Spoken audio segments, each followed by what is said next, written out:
سلام، من روحام برانی هستم و شما شنونده گفتگوی محض هستین. در این اپیزود در خدمت خانم نگار ابن علی هستیم، کارگردان فیلم کوتاه تصمیم و امیدوارم گپ و گفتی که خواهیم داشت مفید باشه براتون. خانم ابن علی در خدمتیم. سلام به شما و دوستانی که ما رو میبینن و میشنون. امیدوارم که گپ و گفت خیلی خوب داشته باشیم. حتما همینطور خواهد بود. مرسی از اینکه دعوت ما رو پذیرفتین. بریم که شروع بکنیم بحثو. من میخوام یه مقدار برم عقب‌تر و اصلا قبل از تصمیم. میخوام بپرسم که چی شد که شد هنر و چی شد که شد سینما؟ قراری من توی این مسیر خیلی عجیب غریب بوده، چون اصلا قرار نبود که من سینما بخونم یا توی این مسیر قرار بگیرم. من از اون دورانی که همه میگفتن میخوای چی کار بشی چی کار بکنی، قرار بودش که موسیقی بخونم و چقدر جالب. چندین سال خیلی زیاد روی موسیقی گذاشته بودم. من ویولون میزدم، کوبه‌ای کار میکردم و توی اصفهان زندگی میکردیم و قرار بود که هنرهای زیبا درس بخونم رشته موسیقی، اما خب بنا به دلایلی من پذیرفته نشدم توی هنرستان. در هنرستان در مقطع دبیرستان، یعنی در اصفهان. بله. و بعدش به اجبار مجبور شدم که رشته انسانی رو بخونم 1 سال و دیدم که دوام نمیارم واقعا و رفتم که تغییر رشته انجام بدم. به من گفتن که اگر میخوای موسیقی بخونی باید تکرار پایه انجام بدی، مجدد دهان رو بخونی. و من نمیخواستم که تکرار پایه بکنم، چون سریعتر میخواستم بیام تهران شروع کنم به فعالیت‌های هنری حال مختلف. گفتم که چه رشته‌ای قبول میکنه که من ادامه تحصیل بدم؟ گفتن که سینمای هنرستان سوره و من بدون که فکر کنم رفتم و ثبت نام کردم، امتحان دادم، قبول شدم و شروع کردم ادامه تحصیل دادن توی سینما. از سال دوم من به بچه‌ها ملحق شدم. ما قرار بودش که اون سال اولی که من میشد اونجا بودم و سال دوم بچه‌ها سال دوم مستند میساختن، سال سوم داستانی کار میکردن و سال اولم خب یه سری پایه سینما یاد میگرفتن. من وارد شدم، نه دوربین داشتم نه لپتاپ درست درمون داشتم، هیچی، و فقط ساز داشتیم. فقط ساز. حتی اونم گذاشتم کنار چون خیلی سرخورده شدم بعد از اینکه پذیرفته نشدم توی هنرستان، چون خیلی به ناحق بود. و اینکه قرار بود که مستند کار بکنیم. من دوربین قرض کردم از یکی از دوستان، دوربین و سه‌پایه، یه سری تصویر رفتم گرفتم. من مادرم یه مرکز توانبخشی ذهنی و جسمی معلولین داره، رفتم مستند از اونجا کار کردم. چقدر عالی. و هفته بعدش ما بعد یه سری راش تحویل استادمون میدادیم. بعد نگار ابن علی همیشه صدر جدول کلاس قرار داره به خاطر فامیلش. رفتم فلش رو گذاشتم و پخش شد راشامون و گفتن که برگشت گفت کی اینا رو گرفتن. بعد من میترسیدم بگم من، چون همه میدونستن یه سری چیز. گفتم من، گفت اینا خیلی خوبه و از اون به بعد اون راشا رو برد توی دانشگاه سپهر اونجا و نشون دانشجوها میداد و من ترغیب شدم. انقدر تشویق شدم بدون اینکه تدوین بلد بوده باشم و حتی تو هنرستان چون تازه داشتن تدوین پریمیر یاد بچه‌ها میدادن، من تا هفته بعد فول تدوین کرده دادم به استادمون و یادم اون موقع خیلی توی همون مسابقات دانش آموزی جایزه گرفت و داخلی بود یا در سراسر شهر بود؟ در سراسر شهر. و خیلی یهو شناخته شدم تو هنرستان و تو همون حالا شهری که بودیم و خیلی این خودش یه چیز عجیب غریبی بوده. و این خاطره میشه حدود چه سالی؟ 95 یعنی 95 و 94 اولین تجربه های شما میشه برای وارد شدن به سینما، ولی نه به تصمیم شخصی در واقع. یه موقعیتی پیش میاد عجیب غریب به قولی پوش میشین، هول داده میشین به سمت سینما و بعد یک اون ترغیبه خیلی مهمه. من واقعا تنها ارتباطم با سینما تا قبل از اون مثلا این بودش که خب عکاسی میکردیم با یه سری از دوستان. و یعنی اصلا فیلم نمیدیدین؟ خیلی ارتباطی با سینما نداشتین؟ یعنی اصلا خیلی عجیب غریب بود که مثلا فکر نمی‌کردم بهش که بگم من الان دغدغه‌ام سینماست. خیلی عجیب یهو توی مسیر قرار گرفتم و یهو همه چیز شد سینما. یعنی دیگه رو همه قسمت‌های زندگیم چشم هستم و خیلی عجیب غریب شد. و اون وقت این حالا چه تصمیمه، چه اون موقعیتی که پیش اومده رضایت بخشه؟ خیلی یعنی اگر برگردین عقب و این آگاهی رو داشته باشین همچنان سینما یا موسیقی؟ همچنان سینما. و اینکه خیلی عجیبه که همیشه حالا همدوره‌ای ما از این مینالن اصطلاحاً که چرا هنر ما خوندیم، به خاطر درآمدش، به خاطر اینکه خب خیلی سخته به درآمد رسیدن توی این رشته. و من هیچ وقت پشیمون نیستم از این اتفاق. حتی یه وقتایی سخت میشه تو زندگی به آدم، ولی بازم میگم برگردم عقب، همین مسیر رو انتخاب میکنم بیام جلو. و اینکه آیا فیلمسازی توی اون دبیرستان ادامه پیدا میکنه؟ ما توی کلاسمون 17 نفر بودیم که حالا بچه‌ها زیاد ازشون اونقدری خبر ندارن، ولی دورا دور میشنویم. از اون 17 نفر خیلی کم میبینم که حتی اون موقع هم کم میدیدم. بعد همیشه تعجب که کار بکنن، تعجب میکردم که چرا شما از اول هنرستان چرا قدر نمیدونید. از همون موقع شروع شد. من سال آخری که هنرستان بودم یه فیلمی ساختم که همون موقع به اون موقع مثلا دانش آموزی بودنش خیلی فیلم عجیب و غریب علاوه تولیدی خوبی بودش، چون واقعا دغدغه‌ام بود. به لحاظ تولیدی یعنی بودجه منظورتونه دیگه؟ بودجه عجیب غریبی نداشت. مثلا اون موقع اگر همه با یه دوربینی که خودشون داشتن می نشستن کار میکردن اون موقع، ولی مثلا من این کار نکردم. واسه پروژه آخر ترم سال آخرمون بود، من مثلا کلی رفتم وسیله و تجهیزات رنت که فیلم بردار خوب آوردیم اون موقع و این کارو نمی‌کردن بچه‌ها، ولی من این کارو انجام دادم. و این فیلم‌ها پخش شدن؟ پخش به چه منظور؟ واسه فستیوال‌های مختلفی جوایز داخلی دیده شده. و اینکه ما میتونیم این فیلم‌ها رو داشته باشیم که برای مخاطبا پخش بشه، مخاطبای سینما محض؟ فیلم‌های گذشته رو ترجیح اینه که نه، اما ترجیح شخصی اینه که ترجیح شخصی مینه. آره. چرا آخه خب اون روند تکامل تا وقتی که به تصمیم رسیده نگار ابن علی نمیتونه مفید باشه برای یا جذاب باشه برای مخاطبا؟ چرا قطعا میتونه جذابیت خودشو داشته باشه. نمیدونم، بعد راجعش فکر کنم این خورده. خب بسیار هم عالی. و وارد دانشگاه شدین. بله. و احتمالاً کنکور هم دادین دیگه. بله. که وارد دانشگاه شدین، دانشگاه سوره. بله. و چه رشته‌ای؟ ادبیات نمایشی. و اینکه یه مقدار از جو دانشگاه وقتی وارد شدین بگین بهمون، با توجه به اینکه خب شما علاقتون سینماست ولی وارد ادبیات نمایشی شدین. خوام ببینم اون گپ رو چجوری پر کردین بین ادبیات نمایشی و سینما. واقعیت اینه که قبول شدن تو رشته سینما خیلی سخته. واقعا. همینطوره. یعنی رتبه خیلی خوبی میخواد. و اینکه من یادم اون سال رتبم دقیق شدم نیست، ولی مثلا روی 300 خورده 400 فکر کنم شده بودم، ولی دقیق شدم نیست. سینما قبول نمی‌شدم. یادمه که رفتم آزمون عملی ادبیات نمایشیمو دادم و با ادبیات نمایشی 100 شدم اون سال. و یه محاسبه‌ای میشه این وسط. بله. یه اتفاقی میفته که شما پذیرفته میشید تو دانشگاه سوره بالاخره. یه اتفاقی که میفته، من همیشه ناراحت بودم و حسرت میخوردم از اینکه چرا سینما نتونستم توی دانشگاه بخونم. خب قطعاً یه سری تفاوت داره. یعنی شما شاید به لحاظ فنی بتونی خودتو خیلی بالاتر بکشی توی دانشگاه اگر سینما بخونی، اما خب کاری بود که شده بود دیگه، نمیتونستم کاری بکنم.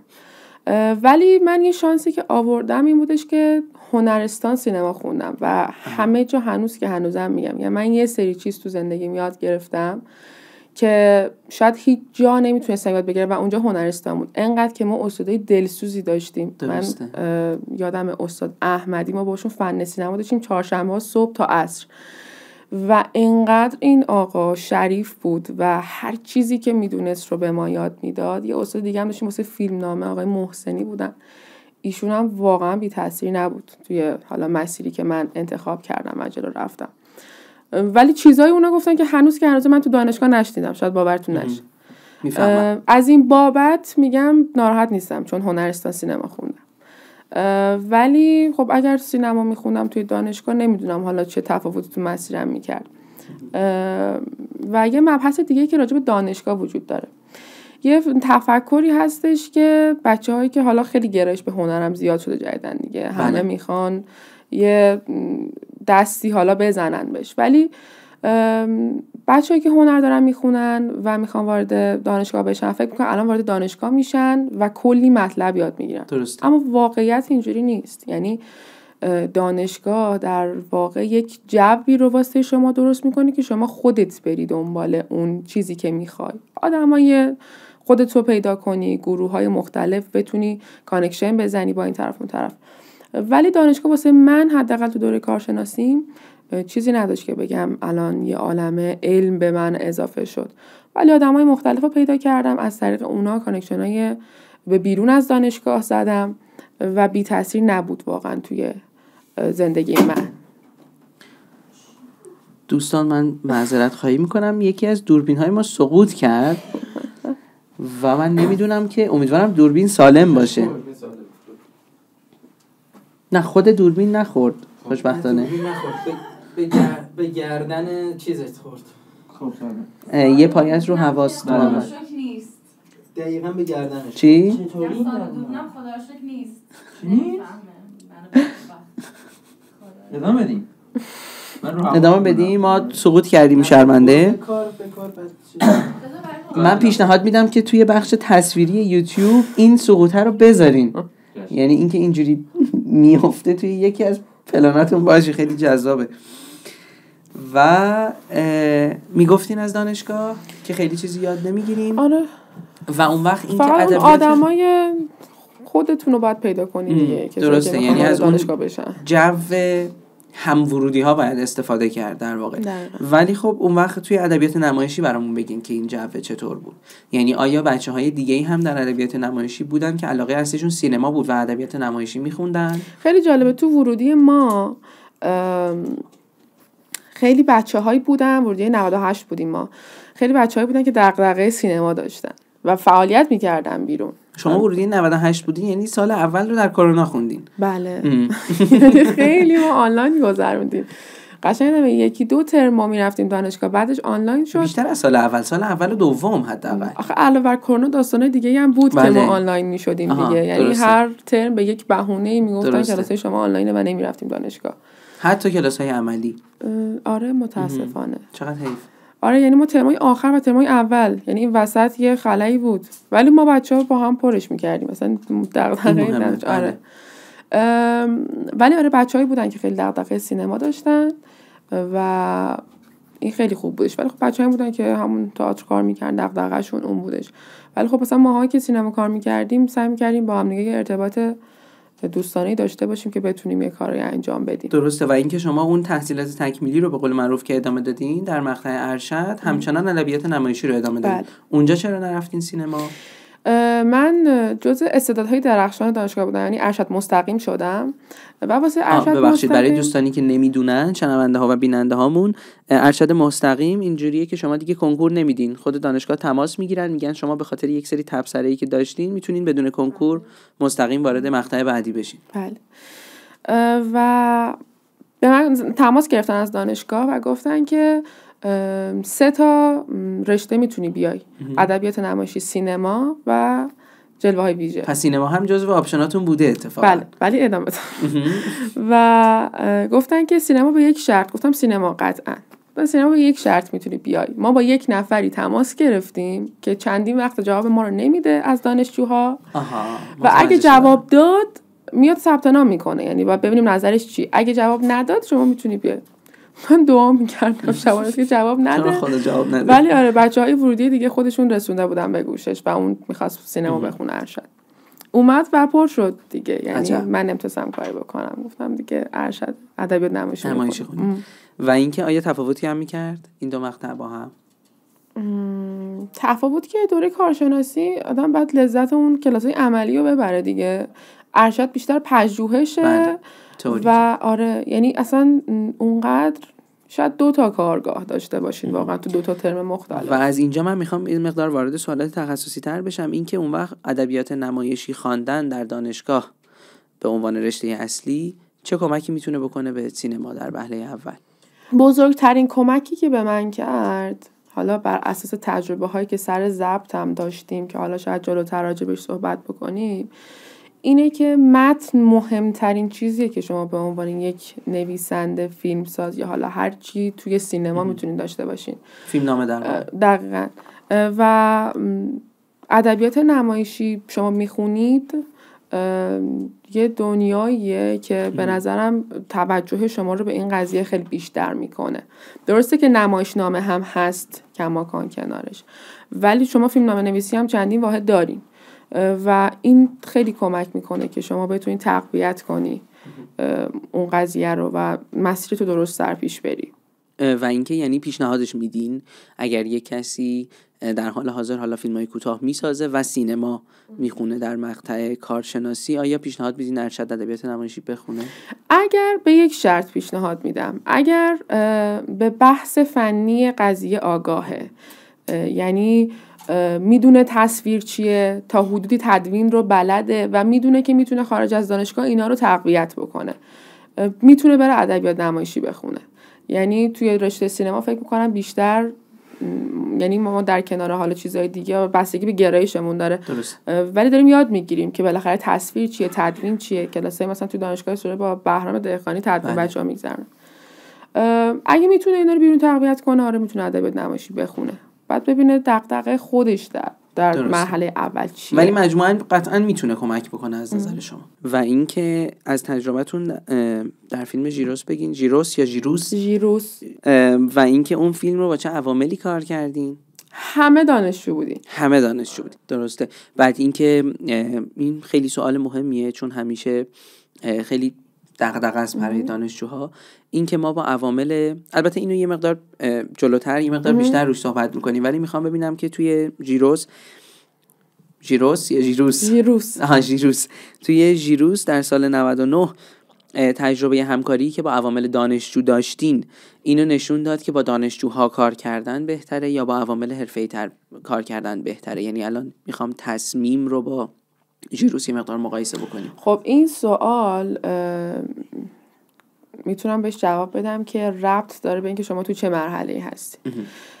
مثلا من ژیروس رو توی شاید ترم 3 یا 4 دانشگاه بودم که ساختمش. قطعاً اون موقع وقتی که شما بی تجربه این و تجربه ساخت چند تا فیلم دانش آموزی پیش از اون توی هنرستان داشتین، بلند شید برید یک سری عوامل خیلی حرفه‌ای بیارید، حالا هر چقدر هم پول داشته باشید یه سری عوامل حرفه‌ای بیارید، خب قطعاً سرخورده میشی سر کار، چون تو تجربه نداری، دانشش نداری. توی اون مرحله عوامل دانشجویی جواب میده. حتی به نظرم جلوتر هم میتونید شما از یه سری عوامل دانشجویی خیلی خوب استفاده کنید. مثلا من یادمه اون سالی که ما نهال بودیم و فیلم‌ها رو میدیدم، مثلا یه سری فیلمبرداری خیلی خوب به دانشجو داشتیم ما، یعنی تصاویر و رنگ و نور رو میدیدیم چقدر خوب، طرف دانشجوه و خب خیلی خوبه که آدم توی اینجور موقعیت‌ها کار بکنه. قطعاً اون کسی که دانشجوه نمیاد هزینه مثل عوامل حرفه‌ای بیرون بگیره. و میگم به این باید نگاه کنی که خودت تو چه مرحله‌ای هستی. یعنی در خودت ببینی که من میتونم الان با یه سری عوامل حرفه‌ای کار بکنم.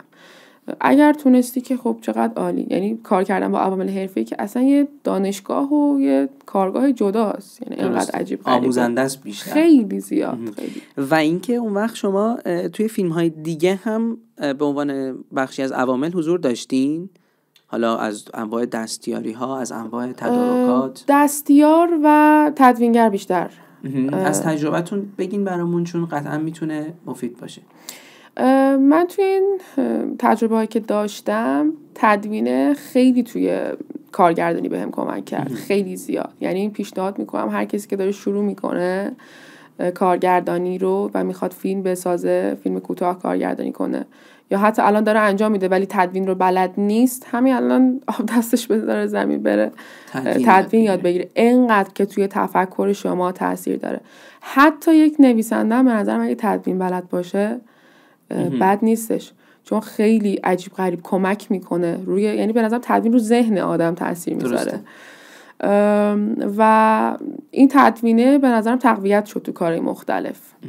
یعنی من الان کار اصلیم هم در واقع تدوینه، توی شرکتی کار میکنم و خب این خیلی رو ذهنم تاثیر گذاشت، رو مسیرم به نظرم، توی کاری که حالا کردم قرار هست بکنم. صحیح. یه نکته خیلی خوبی بیان شد اینجا، اینکه شما الان سینما کار کردین و ادبیات نمایشی خوندین، ولی خب الان اون در واقع کسب درآمده داره با یک مهارتی زین سینما اتفاق میفته که تدوین باشه.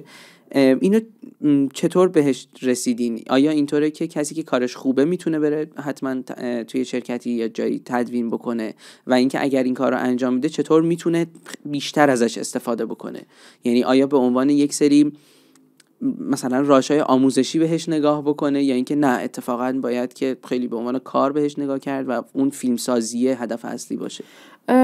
توی سینما به نظرم همه چی بستگی به مهارت شما داره. شما میتونی تصویر برداری بلد باشی، تدوین بلد باشی، ولی خب توی چه لولی؟ باید به لولی برسونی خودتو که بتونی اون درآمد رو داشته باشی. هر چقدر این لول بالاتر باشه تقاضا هم بیشتر میشه. و اینکه مثلا ما داشتیم دیگه توی همون زمان هنرستان بچهای سینما بالاخره مراوده باشون داشتیم توی دانشگاه. مثلا کلاس تدوین رو همینجوری بچشی کلاس تدوین نگاه میکنه. خب یادش بگیر، سعی کن که حالا اون نرم افزاری که داری کار میکنی زیر و بمشو بکشی بیرون. ولی این کار نمیکردن بچه‌ها. یعنی اونم به عنوان یه مهارتی که میگین بسیار مهمه و حتی به نویسنده هم کمک میکنه. دقیقاً. الان به نظرم توی این دورانی که الان داریم زندگی میکنیم مثلا تدوین واقعا یکی از چیزاییه که به نظرم خیلی چیزا داره روش توی فضای مجازی حداقل میچرخه و میتونی درآمد خیلی خوب داشته باشی. به سینما هم مرتبط و یاد بگیرن دیگه. آره قطعاً این خیلی نکته مثبتی بود که گفته شد. و حالا یه قدم میذاریم و میریم جلو، میرسیم به فیلم تصمیم و به من بگین که چه سالی ساخته شد، تولید شد این فیلم و اینکه اصلا چی شد که ایده شکل گرفت. 1401 اردیبهشت ماه بود که این فیلم ساخته شد، ولی خب مقدماتش و قطعاً پیش تولید از سال قبلش 1400 یعنی شروع شده بودش. این ایده از کجا شروع شد؟ من غیر از کلاس‌های دانشگاه، کلاس‌های بیرون اصلا هیچ وقت شرکت نکرده بودم. یک دوره‌ای رو شرکت کردم و اون هم علتش علاقه به اون استاده بود. دوره از ایده تا دکوپاژ با فرنوش صمدی. بله. من فقط تا الان کلاس ایشون رو رفتم بیرون از فضای دانشگاه. توی اون کلاس ما بعد از یه ایده ای می‌رسیدیم به دکوپاژ و ایده تصمیم دقیقا همون بود. یعنی از اونجا شروع شد و خب خانم صمدی خیلی تشویق کردن و کمک کردن، بالا پر دادیم به ایده و بردیمش جلو تا اینکه من تصمیم گرفتم که تصمیمو بسازم. خب خیلی هم عالی. و حالا بریم راجع به خود تصمیم یه مقدار گپ بزنیم حالا که بابش باز شد به قول گفتنی. تصمیم رو با عوامل خیلی حرفه‌ای تر کار کردیم. بله. یعنی در واقع فیلم اولتون حساب میشه، البته حالا جدای از فیلم های آره دقیقاً فیلم اول حرفه‌ای و یه دفعه شما با یک عوامل خیلی حرفه‌ای مواجه میشین و یک سری از عوامل خیلی درجه یک رو جمع میکنین دور هم دیگه. از این تجربه این قانع کردن افراد حرفه‌ای بگین برامون. خیلی سخت و خیلی شیرین بود. چرا؟ به خاطر اینکه من فکر میکنم اگه اغراق نکنم شاید حالا یکی دو نفر غیر بازیگر بچه‌مون حسین که 7-8 سالش بود، شاید هم کوچیک‌تر، من کوچیک‌ترین فرد گروه بودم و یه گروه بزرگی بودیم، فکر کنم نزدیک مثلا 40 خورده نفر بودیم توی اون کستی که داشتیم و همه درجه یک. یعنی ما پیش تولید جلسه میذاشتیم با هم دیگه. من واقعا مثلا شب قبلش نمیخوابیدم، یعنی استرس داشتم. بالاخره شما باید طراح صحنه رو مطابق کنی، با فیلم بردارید مراوده داشته باشی و خیلی سخت و عجیبه. یکم از این چالشاش هم بگین برامون که چیه که خیلی سخت میکنه اینو، چیه که اون شب بیخوابیه رو باعث میشه؟ کم تجربه‌گی. آها. یعنی شما تجربه نداشتین. یعنی اگر فیلمای مثلا سوم و چهارم باشه احتمالاً این استرس هی کمتر میشه. خیلی کمتر. شما داری با کسی کار میکنی که سر مثلا شاید 15 تا کار دیگه حرفه‌ای بوده و شما اولین کار حرفه‌ایته. قطعاً اون تجربه خیلی خیلی بیشتری داره به لحاظ تولیدی یا حالا هر چی و خب این استرس شما رو قطعاً خیلی زیاد میکنه. من که خیلی زیاد بود استرسم. من خیلی خوش شانس بودم توی تصمیم. به لحاظ اینکه خب دیده بودم دوستای دیگه‌ام که کار میکنن با عوامل حرفه‌ای و به چه چالش‌های عجیب غریبی برمیخورن. درسته. اما مهمترین چیزی که به نظرم تو فیلمسازی وجود داره ارتباط کارگردان با فیلم بردارشه. یعنی اون اگه ارتباط خیلی خوبی باشه و بتونین با هم دیگه خوب جلو برین، همه چیز قابل حله. یعنی فیلمبردار بیشتر از بازیگر؟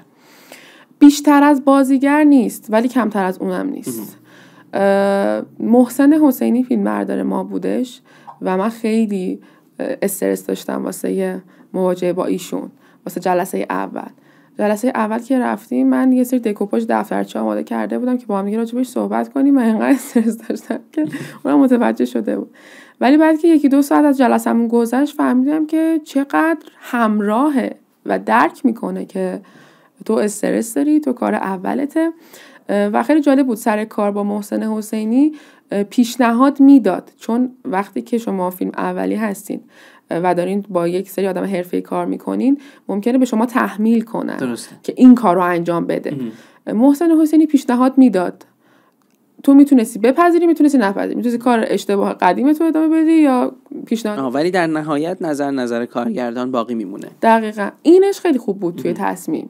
یعنی من دیده بودم دوستان دیگه‌ام که سر کار رفته همینجوری وایساده و عجب. آره و بقیه دوستانی که سر صحنه بودن به اصطلاح کارو جمع کردن و خودش ناراضی از این قضیه، خودش میگه و خودش ناراضی از این قضیه. ولی خب اون کم تجربگی کار خودشو میکنه. آره. دیگه. و یه چیز دیگه که تو تصمیم بودش کار کردن با بازیگر حرفه‌ای مینا ساداتی. دقیقاً سوال بعدی بود. مینا ساداتی اول بگم که یکی از فوق‌العاده‌ترین آدمایی که من دیدم به هر لحاظ، واقعا اخلاق، کار و هر چیز دیگه‌ای که فکر کنین. و اینکه چقدر همراه بودن ایشون، یعنی همه جوره درک میکردن و چقدر گوش میدادن، یعنی کامل به حرف من که چی میخوایم، چی کار میخوایم بکنیم و انقدر ایشون فوق‌العاده بود. حالا توی هر کاری دیگه‌ای که من نمیدونم، ولی تو کار ما واقعا نهایتا شاید 2 تا برداشت داشتیم. عجب. و این خیلی به سرعت عالیه. کار ما کمک میکرد.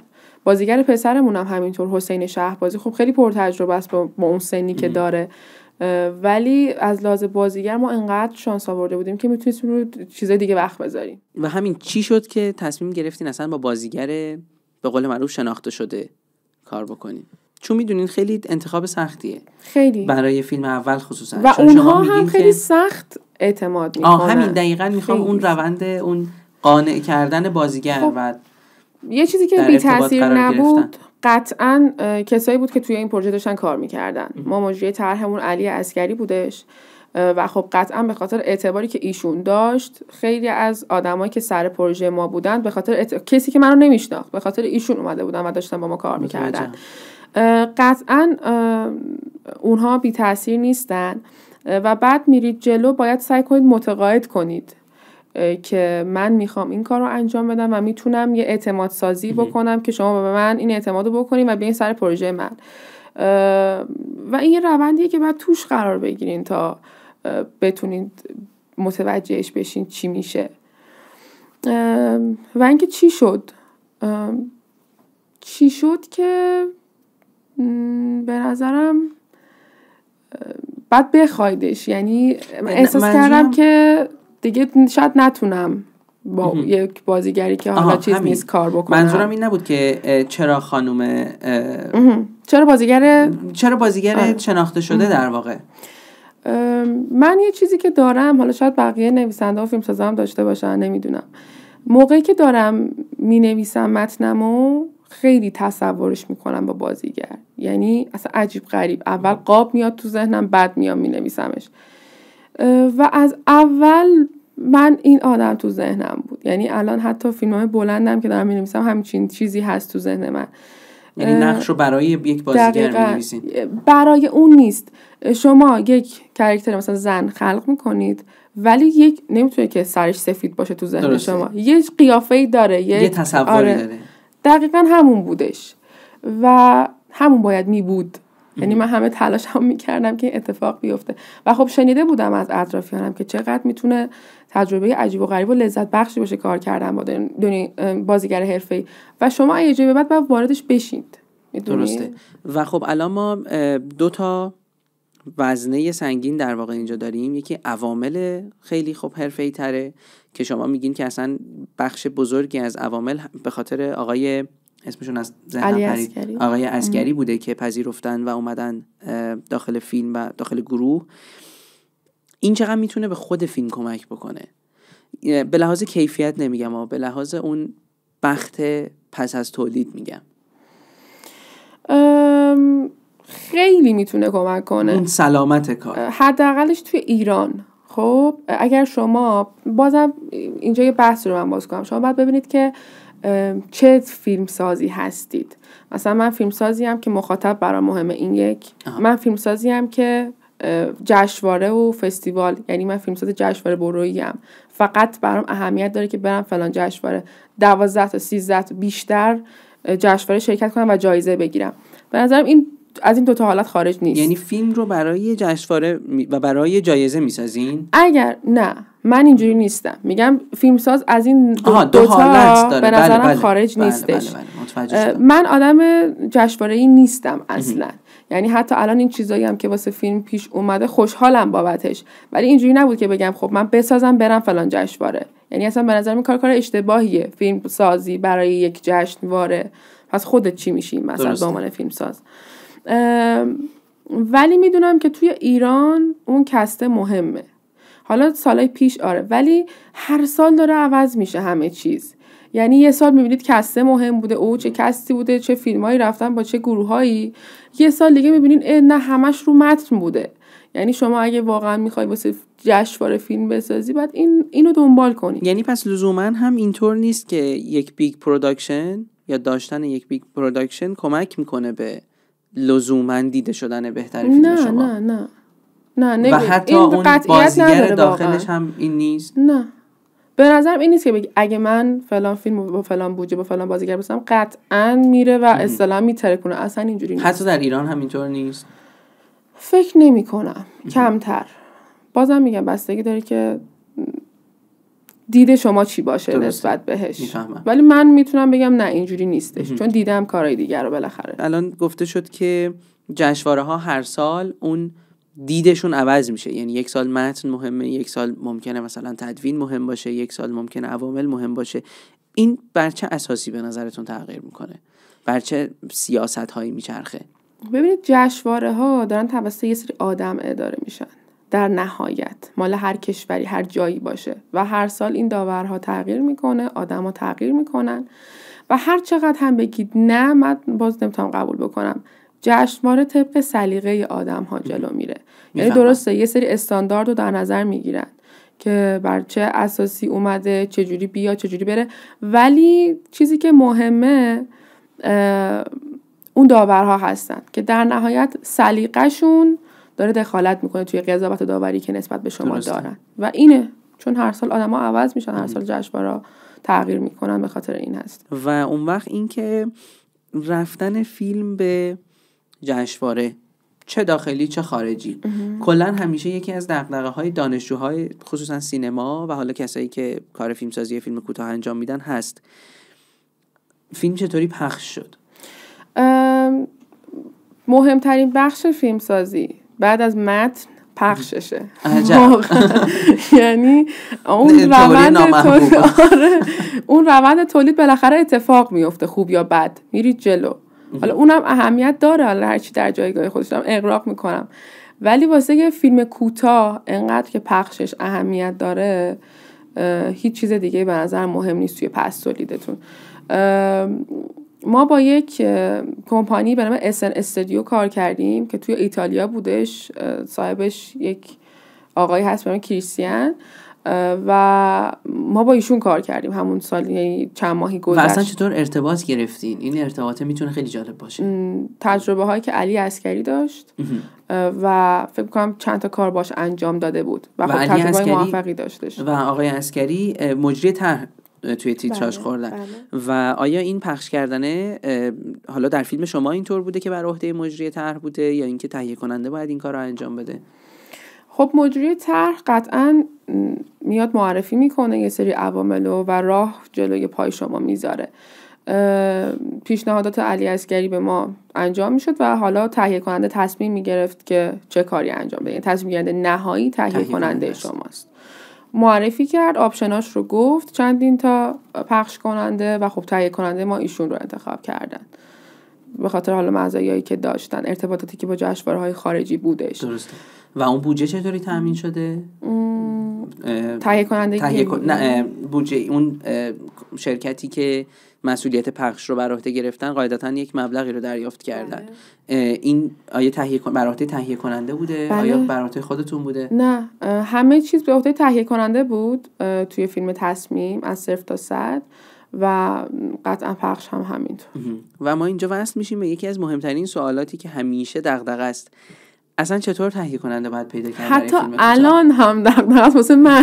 خب همین خب پس شما که تجربتون الان خیلی تازه است، حتی چون میدونم که درگیر فیلم بعدیتون هستید، بگین برامون که این تهیه کننده چرا تبدیل شده به یک ستاره دست نیافتنی در آسمان سینمای کوتاه؟ به خاطر اینکه همه چیز این جهان داره روی پول میچرخه و قطعا فیلمسازی هم جدا از این قضیه نیستش و الان خصوصا هزینه‌های فیلمسازی سر به فلک کشیده متاسفانه و حتی پروژه‌های دانشجویی هم شما باید یه بودجه عجیب و غریبی داشته باشید. مثلا شما یه ماه سر کار نمیدونم 20 تومن 30 تومن حقوق میگیری، کمتر یا بیشترش اصلا حالا اهمیتی نداره، بعد 3-4 برابر اون رو باید بذاری که یه فیلم خیلی عجیب و غریب با بودجه کم مثلا تولید بکنی. تهیه کننده خب اولین گزینه‌ای که همه بچه‌های سینما میرن سراغش انجمن سینمای جوانه که به نظرم راه بعدی هم نیست. میتونید امتحان کنید ببینید که چه اتفاقی میتونه بیفته واسهتون. من خودم تا حالا از این در وارد نشدم متاسفانه یا خوشبختانه نمیدونم، ولی تهیه کننده من یه شانسی آوردم. ما یک دوستی داشتیم به علی عبدلی، تهیه کننده همین کار تصمیم هستن، خیلی هم انسان شریف و عزیزی هن برای بنده. ایشون تصمیم گرفت که بیاد خب تهیه واسه ما وایسن، به خاطر اینکه حالا یه ارتباط خیلی خوبی، چون شغل اصلیشون اصلا سینما نیست، ارتباط خوب و نزدیکی با بچهای سینما داشته باشن و دیگه وارد این کار بشن و بعدش فیلم خودشونو بسازن. واسه این تصمیم گرفتن که بیان و این کار، یعنی اصلا ما برآورده بودجه‌مون این نبود واسه تصمیم، یه بودجه خیلی کمی رو ما در نظر گرفته بودیم، ولی وقتی رفتیم توی مسیرش علی عبدلی به همه چیز رو به بهترین نحو میخواست و این هی بودجه ما رو برد بالاتر و دیگه خب خودشون هم پذیرفتن مسئولیت دیگه. آره دیگه 0 تا 100 واقعا و به بهترین شکل هم واقعا این کار رو انجام دادن و خیلی شانسی و دوستانه بود تهیه کننده که گیر من اومد. ولی خب الان میگین که برای اثر بعدی، کار بعدی همچنان دغدغه است. الان با چی دست و پنجه نرم میکنی؟ اثر 1 و 2 و 3 نداره. شما به عنوان فیلمساز تا آخر عمرتون دغدغتون، اگه آدم خیلی پولداری خودتون نباشید، تا آخر عمرتون دغدغتون پیدا کردن تهیه کننده است. حتی یه روزی هم آدم پولداری باشم خودم تهیه نمی‌کنم فیلم‌های خودمو. فیلم‌های کسی هم تهیه نمی‌کنم چون من تهیه کننده نیستم. توی کشورهای دیگه اصلا مدرسه تهیه کنندگی ما داریم، یعنی رشته‌های عجیب و غریب تخصصی میخونن. توی ایران اینجوری نیست، یعنی فکر می‌کنن به اشتباه هر کی پول داره میتونه بیاد تهیه وایسه، چون تهیه کنندگی واقعا نام تهیه کننده فقط با پول گره خورده اینجا، در حالی که فکر می‌کنم میتونه خیلی نقش مهمی داشته باشه، چه در آرامش عوامل، چه در انتخاب عوامل و اصلا کلا پروسه ساخت. دقیقاً. واسه همین میگم تهیه کننده باید یک آدم واقعا متخصص باشه. یعنی حالا جدای اصلا تهیه کننده میتونه پول نداشته باشه، پول واسه پروژه شما جور بکنه. یعنی همه به اشتباه فکر می‌کنن که تهیه کننده الان میاد کارت میکشه فیلم شما ساخته میشه. واقعا اینجوری نیست. میتونه با کانکشنایی که داره یا عالمه اسپانسر واسه شما اوکی بکنه. به شانس و اینکه چقدر پیگیر باشین ربط داره واقعا. سینما واسه اینکه توش دووم بیارین پوست کرگدن میخواد. اینو یکی از استادای ما توی هنرستان همیشه بهمون میگفت. و اگه سفت و سخت نباشی و دنبالش نیفتی و از تو دهن شیر نری اون پولو بکشی بیرون، نمیتونی فیلم بسازی. درسته. بعد به من بگین که پس شما از کار کردن با تهیه کننده راضی بودین؟ بله. چه چالشی داشتین باهاشون؟ منظورم این نیست که مثلا دعوایی یا بحثی پیش اومده باشه. منظورم اینه که ممکنه که چیزی بوده باشه که شما میگفتین نه این، ایشون میگفتن نه این، و بعد اون دیالوگه میخوام ببینم که توی چه مسیری پیش رفته. توی تصمیم ما تهیه کنندم همچین مشکل نداشتیم اصلا. ما با هم دیگه بزرگترین چیزی که حالا من تو اون تجربه اول داشتم و به نظرم خواهم داشت در آینده‌ام اینه که شما اینجوری که خب این تهیه کننده من اعتماد کرده، من به بهترین شکل کار بکنم که بتونم این جوابه رو بهش بدم، یعنی اون اعتماد خراب نشه. چون خیلی مهمه وقتی که شما با تهیه کننده کار میکنی، تجربه شیرینی به جا میذاری، خب کارهای بعدی هم یه جورایی تضمین شده پیش میره. ولی اگه نتونی از پسش بر بیای یا اون چالش‌ها رو حل نکنی، به یه بحرانی بخوری، مدیریتش نکنی، اصلا اون تهیه کننده وسط کار ممکنه که خدا حافظ. یعنی اینقدر مهمه اون اعتماد سازی است. مهمترین چیز با تهیه کننده اون اعتماد سازی است. شنونده ها و بیننده های عزیز، مرسی که ما رو دنبال میکنین. ما یک کانترکت داشته باشیم و برمیگردیم خدمتتون.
چو این تبدیل ها آمد، نه هامون ماند و نه دریا. چه دانم من دگر چون شد که چون غرق است، که چون غرق است در بیچون.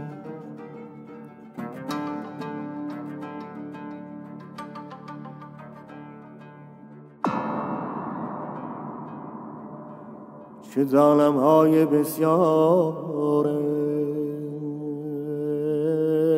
است، چه ظالم‌های بسیار است، لیکن من نمی‌دانم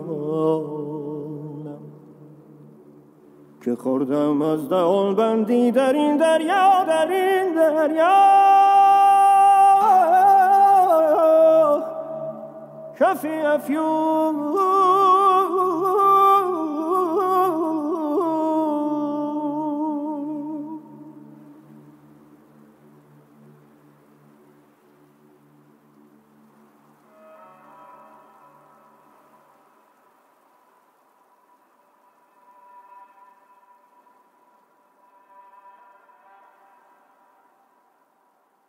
خب دوستان عزیز، ما برگشتیم و شما شنونده گفتگوی محض هستین.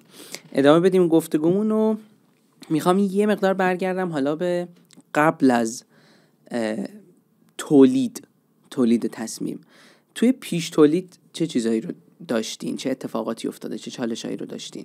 البته که راجع به اون روند قانع کردنه و عوامل و این که گفتین به خاطر آقای عسکری تعدادی قبول کردن حتی اومدن صحبت کردیم و حتی اینکه خودتون استرس داشتین، ولی انگار چه چیزی توش خیلی مهم بود؟ چه چیزی حالا یا یاد گرفتین یا خیلی سخت بود کنار اومدن باهاش؟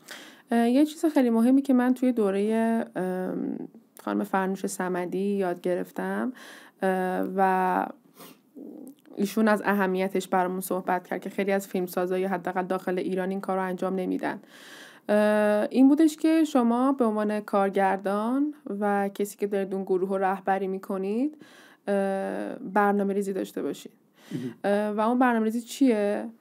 به ما گفته بودن که یک دفترچه‌ای درست بکنی، دفترچه دکوپاژ که از 0 تا 100 هر کاری شما میخوای سر صحنه انجام بدی داشته باشی که توی پیش تولید به خودت ببری و این خودش باعث میشد که آدما یه نگاه ویژه‌تری نسبت به شما داشته باشن، اعتمادشون بیشتر میشه، میدونن که شما میخوای چی کار بکنی. این خیلی مهمه.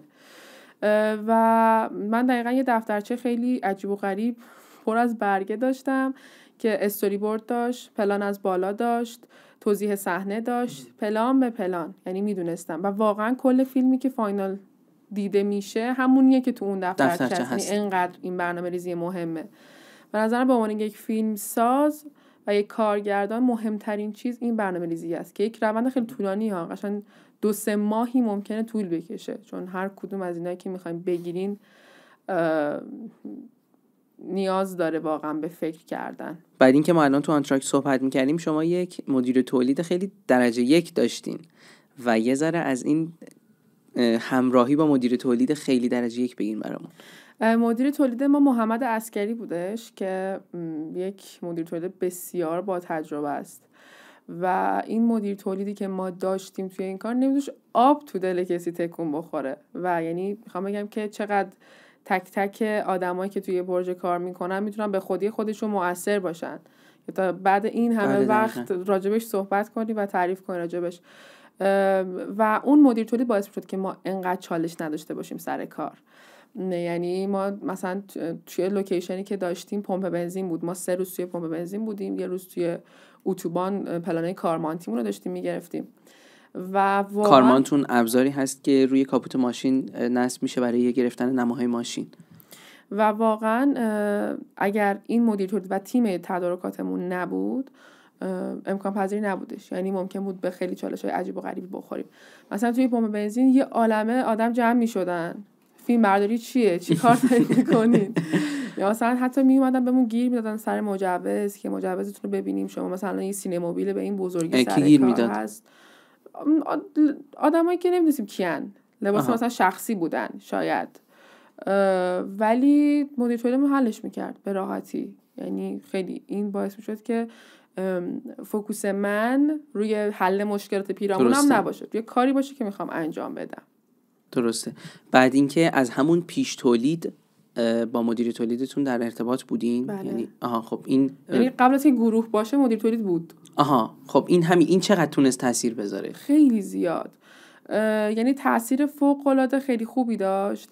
واقعا قبل از این که یعنی من بودم، تهیه کننده بود علی عسکری بود و محمد عسکری، اولین کسی که اومد داشتیم گروه رو تشکیل میدادیم و ایشون بود که حالا مثلا پیشنهاد میداد توی لوکیشن ها خیلی عجیب و غریب بهمون کمک میکردن، توی اجزای صحنه، توی آنتراکت با هم دیگه صحبت کردیم، گفتم یه اتوبوسی تو فیلم من هست که یه رنگ آبی عجیب غریبی داره. ما مثلا توی طراحی صحنه با طراح صحنه‌مون صحبت میکردیم، گفتیم که فلان رنگ فلان آبی و مدیر تولید همون رو مهیا میکرد فردا برامون سر صحنه. یعنی اینقدر اهمیت میداد به همه چی. مثلا مثلا با طراح لباسمون خیلی مراوده داشتن ایشون. مثلا میگفتیم که یه تیشرت واسه بچه باشه که زرد باشه، مثلا قرمز و آبی و اینا هم توش داشته باشه، فردا همون تیشرت دست طراح لباسمون بود و این خب خیلی کمک میکنه به اینکه هر چیزی که تو ذهن شما توی تصویر شکل بگیره. قطعا همینطوره. بعد به من بگین که اون وقت این چقدر به بهبود اون روند کمک کرده، روند ساخت. 4 روز فیلمبرداری داشتیم فکر میکنم. توی این 4 روز چه چیزی از کاری که ایشون انجام داده خیلی بیشتر بولد بوده براتون در همسوی با اون در واقع نظر کارگردان؟ خب برنامه ریزی که داشت و در دسترس بودنش توی هر حالتی از شبانه روز باعث شد که خب ما دسترسی خیلی خوبی بهش داشته باشیم و کار رو ببره جلو.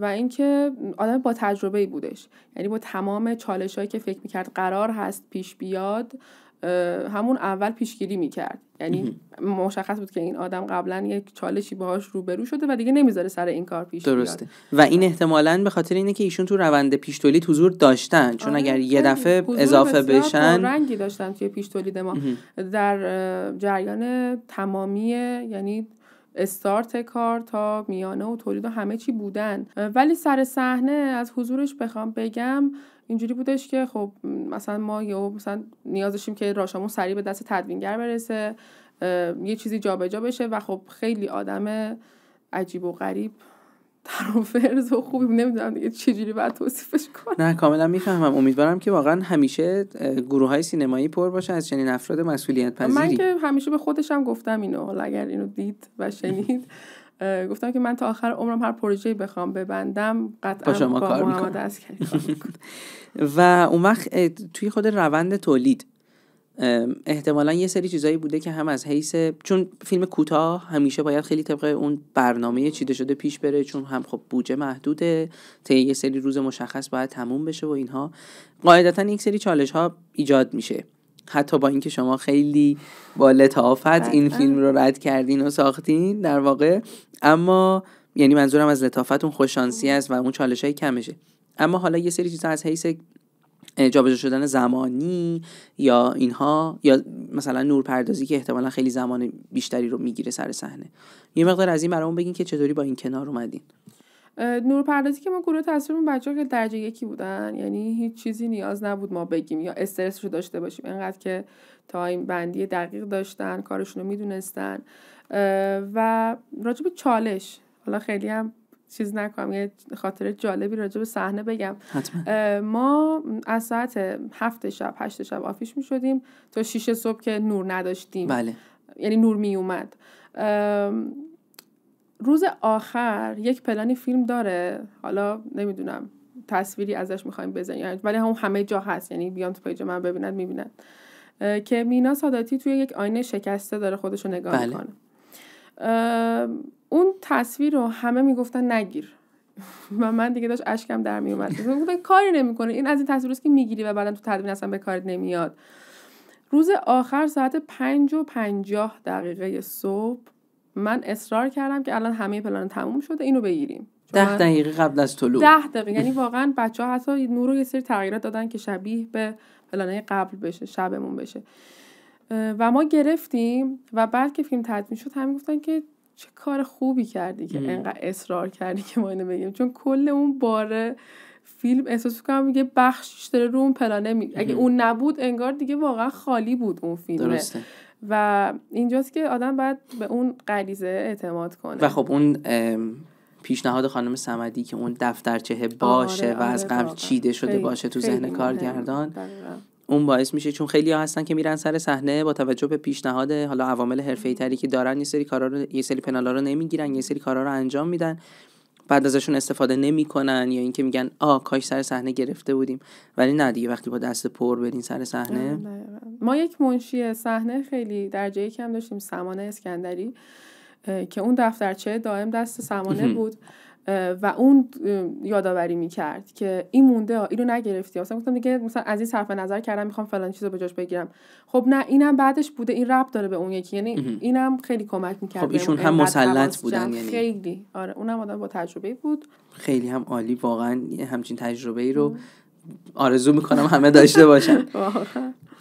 یه سوالی میخوام ازتون بپرسم که این سوالا رو من همیشه میگم که نباید پرسید، ولی من میپرسم. ولی خب برای کسایی کار میکنه که 2 تا یا بیشتر فیلم ساخته باشن. شما الان خب تصمیمو ساختین و یک فیلم دارین. من همیشه میپرسم که کدوم فیلمتون رو بیشتر دوست دارین و چرا. حالا میخوام بپرسم که شما که یک فیلم کار کردین و تصمیم رو کار کردین، چرا تصمیمو دوست دارین؟ حالا این میتونه یک خاطره باشه یا میتونه اون کنه مطلب و اون جوهره وجود خود تصمیم باشه.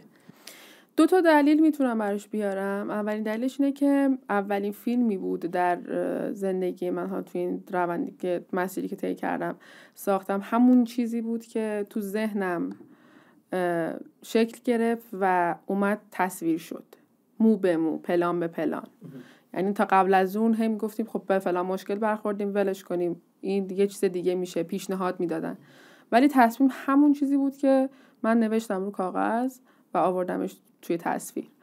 این اولین دلیلش بود. و دومین دلیلی که میتونم بگم، حالا بچه‌هایی که نویسندگی میکنن، کارگردانی کاری ندارم،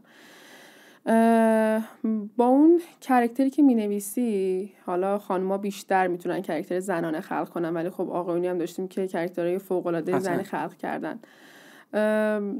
اون دنیای زنانه‌ای که تونستم بسازم به عنوان یک فیلمساز زن، اون خیلی برام ارزشمنده.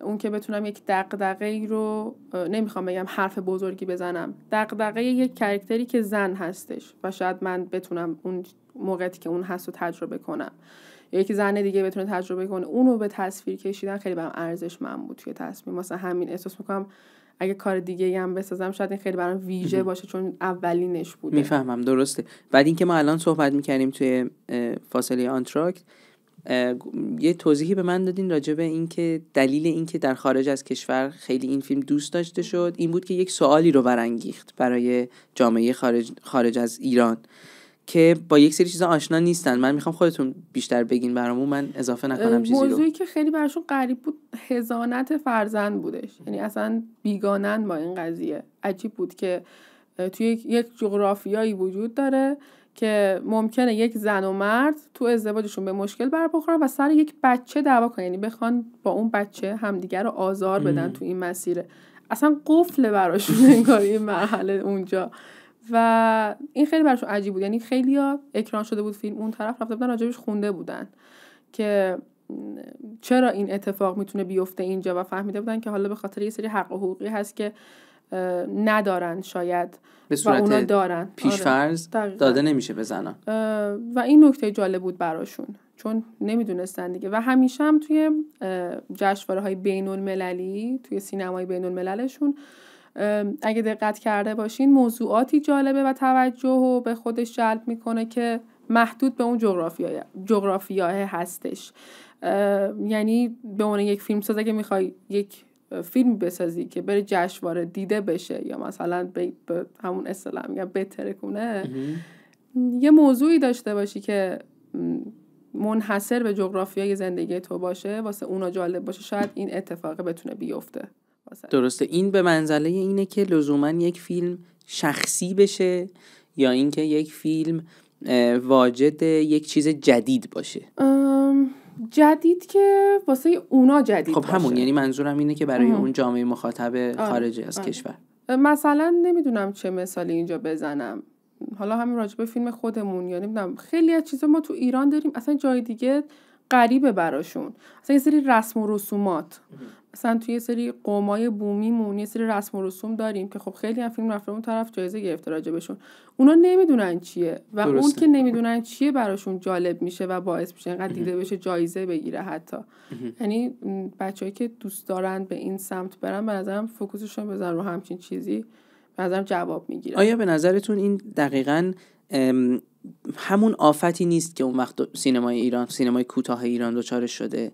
این که جشنواره‌های خارجی و هیئت داوران خارجی در همه نقاط جهان وقتی که یک فیلمی از ایران و خاورمیانه و حالا مثلا یه مقدار آسیا وارد اروپا، وارد آمریکا میشه، همیشه انتظار دارن که ما، نمیخوام از لغت بدبختی استفاده کنم، ولی همیشه انتظار دارن که انگار ما یک پرده‌ای رو از یک چیزی باز بکنیم، یک چیزی رو افشا بکنیم انگار، یا یک چیز جدیدی حتما بیان بکنیم، یک چیز جدیدی بهشون بدیم. این به نظرتون آفت نیست؟ یعنی باعث نمیشه که هی دایره انتخاب کارگردان و نویسنده هی کوچیک و کوچیک‌تر بشه که آها من حتما باید حالا یه چیز جدید بگم؟ نه، به نظرم میتونه یه چیز جدید هم نگه. خواهم ببینم تجربه شما چیه روی این مسئله. این که به نظرم آفت هست این قضیه که داری راجبش صحبت میکنی، ولی اگه فیلمساز جشنواره برویی میخوای بشی باید این کار رو انجام بدی. یعنی هیچ فراری نمیتونی از این قضیه بکنی. به نظرم باید انجام بدی، ولی نه به اون مفهوم کلیشش که بگی من میخوام فلان فیلم رو بسازم که فلان حرف رو به جهان بزنم. به نظر من تو فیلم کوتاه تو اصلا نمیتونی همچین کاری بکنی واقعا. اصلا اینکه فیلم بسازی فلان حرف رو به جهان بزنی خیلی عجیب و غریب، مفهوم عجیب و غریبیه واسه من. مثلا فیلم کوتاه که من احساس می‌کنم یک برش خیلی کوتاهی از زندگی روزمره ما باید باشه حداقلش، ولی باید ببینی چی برات مهمه دیگه. مثلا من خب الان همین برای من سوال شد اینجا که شما گفتین که من یعنی شما خودتون، از زبان شما میگم، من خودم خیلی فیلمسازی نیستم که به خاطر جشنواره فیلم بسازم، ولی خب از یه جهت هم دوچار این دوگانه‌ای میشین که برای جشنواره نمیخوام فیلم بسازم، اما اگر میخوام برم جشنواره باید یک چیز جدیدی رو به افرادی که خارج از کشور و خارج از این بوم هستن ارائه بدم. اینو اون وقت کدوم رو انتخاب میکنین؟ آیا به تعادل میرسونینش؟ آیا انتخاب میکنین؟ من خودم چیزی که برام مهمه مخاطبمه، جشنواره نیست. میگم من حتی تصمیمم به خاطر جشنواره واقعا نساختم. بعد ببینید چی برات مهمه. من چون مخاطب برام مهمه، حداقل اولش که ما تو این مسیر هستیم، شاید این حرفه یکم غیر قابل قبول باشه که بگی من مخاطب، چون مخاطبی نداری فعلا، تو باید بری جشنواره و دیده بشی یه ذره. میگم مخاطب مهمه، نه اینکه جشنواره مهم نباشه، قطعا بری جشنواره خوشحال میشی، ولی اگه اولویتت مخاطب باشه به نظرم بقیه چیزا هم به دنبال خودش میاره. نمیدونم چطوری به منظورم برسونم.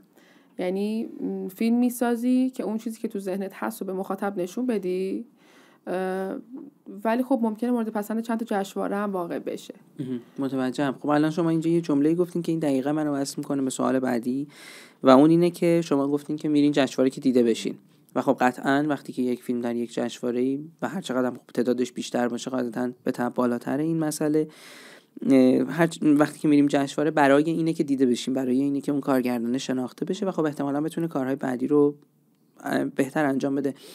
میخوام بپرسم که شما دیدگاهتون نسبت به فیلم کوتاه اینه که ما فیلم کوتاه میسازیم که بعد بتونیم فیلم بلند بسازیم، یعنی یک پله‌ای برای فیلم بلند، یا اینکه فیلم کوتاه برای فیلم کوتاه؟ خیلی سوال خوبی بود و من می‌خواستم راجع به این قضیه صحبت کنم. خیلی از بچهای فیلم کوتاه اینجوریان که فیلم کوتاه بسازیم برای فیلم بلندمون. این به نظر من کاملا اشتباهه.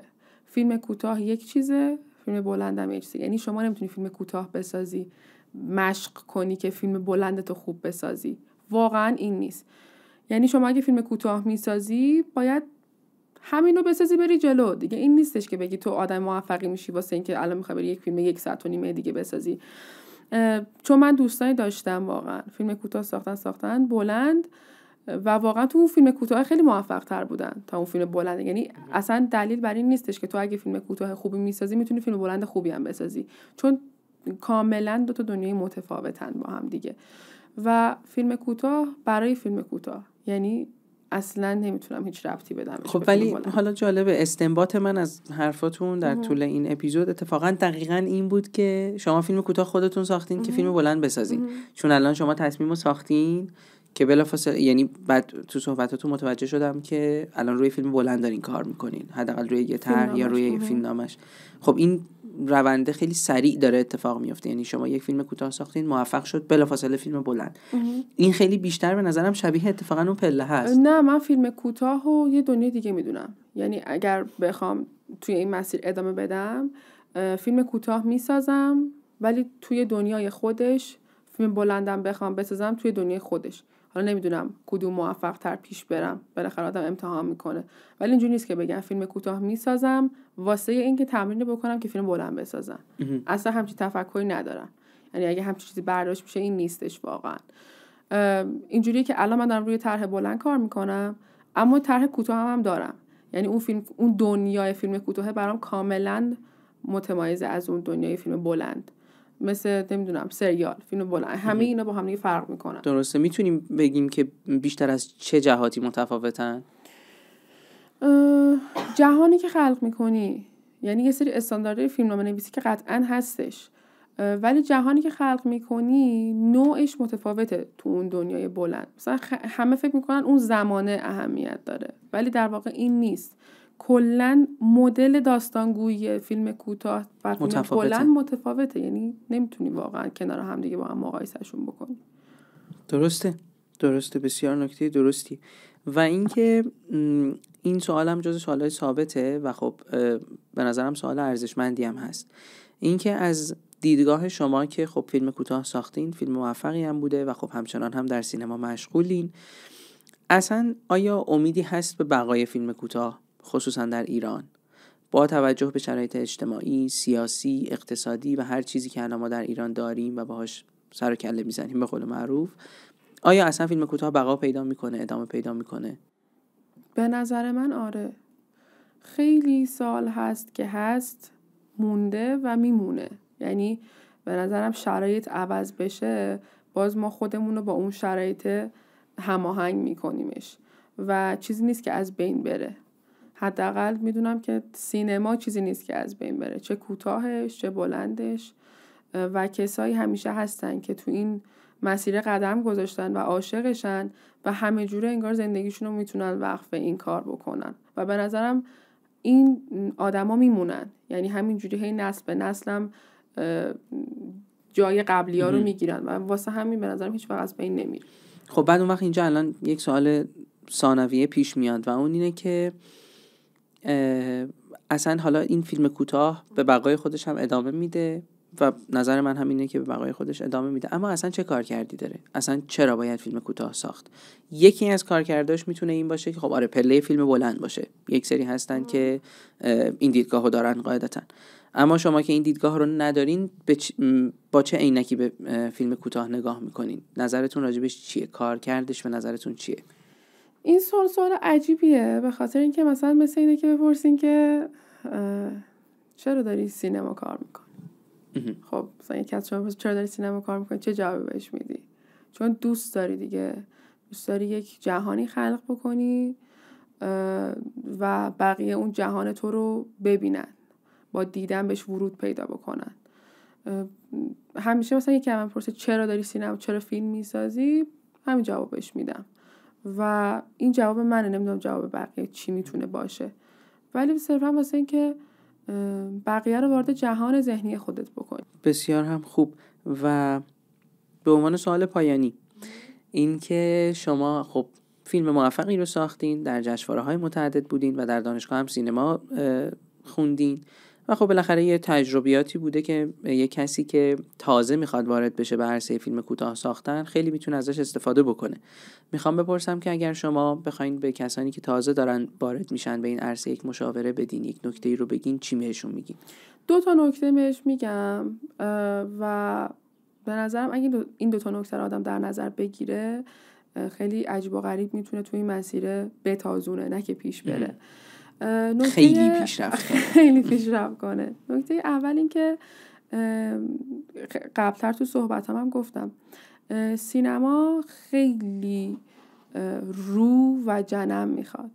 یعنی شما باید پوست کرگدن داشته باشی و انقدر بمونی، چون هر روز تو سینما که پا میذاری یه جوری تو دهنی میخوری، توی تولید قرار میگیری، توی پیش تولید قرار میگیری، توی روند ساخت، قبلش بعدش، و بعد دووم بیاری، پر از مانع. دقیقاً.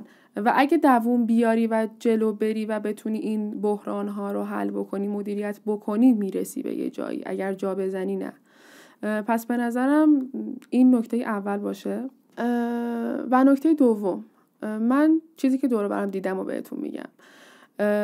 خیلی دور بر من هستن که یه عالمه کلاس شرکت میکنن، کارگاه شرکت میکنن و فکر میکنن هر چقدر تعداد اینها بره بالاتر اونها قطعا فیلمساز موفق تری خواهند شد، نویسنده بهتری خواهند شد.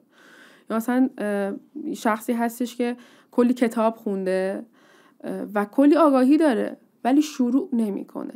یعنی مهمترین چیز توی فیلم سازی به نظر اینه که شما شروع کنی به کار کردن، به خاطر اینکه وقتی شروع میکنی یه سری تجربه به دست میاری که توی هیچ کلاسی، هیچ کتابی و هیچ کارگاهی به شما اونو یاد نمیده. درست. و با شروع کردنه که شما میتونی پله پله پیشرفت کنی و بری بالا. بسیار هم نکته خوبیه.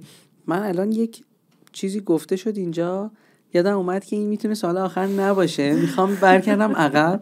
یه نکته خیلی کوچیک میخوام بگم و یه ذرم در حد چند دقیقه راجبش گپ بزنیم. اون هم بخش کارگاهی. گفتین کارگاه، من یاد کارگاه سایه افتادم که همین الان که ما این اپیزود رو ضبط میکنیم در دانشگاه سوره جشنواره سایه داره برگزار میشه و بخش کارگاهیش در جریانه به قول معروف و میدونم که شما هم طرحتون پذیرفته شده و با آقای مکری اتفاقا پذیرفته شده و دارین کار میکنین. بله. کلا اصلا از اهمیت کارگاه‌های جشنواره‌ها، چون خیلی از جشنواره‌ها هستن که کارگاه دارن، حتی فیلم کوتاه تهران هم به نوعی بخش‌های کارگاهی برگزار میکنه و نهال هم همچنین. اهمیتش چیه و چقدر میتونه مفید باشه؟ توی لول دانشجوییش به نظرم خیلی میتونه مفید باشه. الان توی بخش کارگاهی ما یه سری طرح ارائه کردیم، پیچینگ داشتیم، طرح ارائه کردیم و حالا منتورهای اون بخش هر کدوم 4 تا بودن و چندین تا طرح انتخاب میکنن و روی اونا کار میکنن و در نهایت هم شما با سرمایه گذار اصلی روبرو میشین. به نظرم یک موقعیت ویژه است اگه بتونه آدم استفاده بکنه از این قضیه، یعنی تو موقعیتش قرار بگیره، تلاششو بکنه تا اونجایی که میتونه و ببینه چه اتفاقی میفته، چون بالاخره یه سرمایه‌ای در اختیار شما قرار میگیره که میتونی فیلمتو بسازی. خب چی بهتر از این؟ در رابطه با تجربه من واسه یه کارگاهی که با آقای شهرام مکری داشتیم فوق‌العاده بوده تا الان. یعنی انقدر عجیب و غریب ما پیش رفتیم تا الان روی طرحی که داریم کار میکنیم که اصلا چیزایی من از آقای مکری یاد گرفتم توی این کارگاه که شاید واقعا توی 2 تا دوره فیلمنامه نویسی میرفتم نمیتونستم یاد بگیرم. چرا؟ چون به صورت عملی داریم با هم پیش میریم و کار میکنیم، یعنی نکات نمیان پای تخته بگن این میشود. درسته. توی عمل داره میگه چی کار بکن و تو اینو خیلی بهتر میتونی یاد بگیری و به نظرم اگر دانشجو هستن دوستان از این موقعیت ها میتونن خیلی خوب استفاده بکنن، چون موقعیت ویژه‌ای هستن. قطعا همینطور خواهد بود. و حالا اگر که اون 2 تا نکته که گفتین به عنوان این که اگر بخواید یک مشاوره بدین، پس بخش نکته سوم هم میتونیم اینو بذاریم که از هر موقعیتی برای یادگیری استفاده بکنن. قطعا. و حتی سر صحنه رفتن هم میتونه خودش یک نوع خیلی اصلا سر صحنه همون چالشایی که واقعا به وجود میاد، یعنی حالا ما سر تصمیم نداشتیم اینا رو، ولی فیلم‌های دانشجویی دیگه همون چالشا یه عالمه درس میده که شما تو پروژه بعدی چیکار بکنی و چیکار نکنی. اینش خیلی مهمه. خیلی ممنونم، بسیار هم عالی. ممنون از شما که به صورت تصویری سینما محض رو از یوتیوب دیدید و همچنین ممنون از شما شنوندگان که ما رو از طریق اپلیکیشن های پادکستی دنبال میکنین.